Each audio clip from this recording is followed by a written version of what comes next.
ৰাজ্য চৰকাৰ কৰ্মচাৰীসকলৰ বাবে পুনৰ জনাব বিচাৰিছোঁ এটা ডাঙৰ খবৰ। এইবাৰ পুৰণি পেঞ্চন প্ৰৱৰ্তনৰ সন্দৰ্ভত শিক্ষক কৰ্মচাৰী সমন্বয় সমিতিৰ সভা, কেইবাটাও গুৰুত্বপূৰ্ণ সিদ্ধান্ত কি আছে সবিশেষ আপোনালোকক জনাব বিচাৰিছোঁ। ভিডিঅ'টো প্ৰথমৰ পৰা শেষলৈকে চাই থাকিব। এইবাৰ পুৰণি পেঞ্চন নীতি পুনৰ প্ৰৱৰ্তনৰ দাবীত অসম ৰাজ্যিক প্ৰাদেশিকৃত শিক্ষক কৰ্মচাৰী সমন্বয় সমিতিয়ে অহা 16 ফেব্ৰুৱাৰীত গুৱাহাটী প্ৰেছ ক্লাবত দিনৰ 11 বজাৰ পৰা বিয়লি 1 বজালৈ এখন সভাৰ আয়োজন কৰিছে।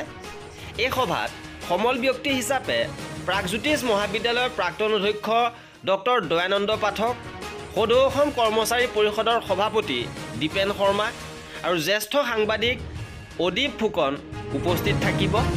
আৰু এক বিবৃতিত এই কথা সদৰি কৰি কমিটিৰ সভাপতি ডক্টৰ প্ৰভাত চন্দ্ৰ কলিতা আৰু সম্পাদক ভদ্ৰেশ্বৰ ডেকাই কয় যে পুৰণি পেঞ্চন নীতিৰ পৰা বঞ্চিত হৈ তেওঁলোক অৱসৰ পাছত চৰম দুৰ্যোগৰ সন্মুখীন হৈছে।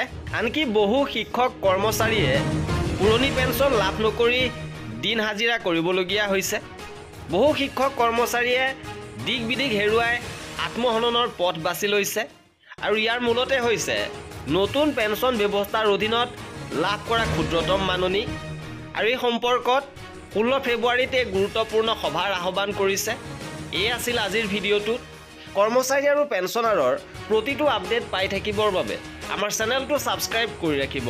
ভিডিঅ'টো শেষলৈকে চোৱাৰ বাবে বহুত ধন্যবাদ।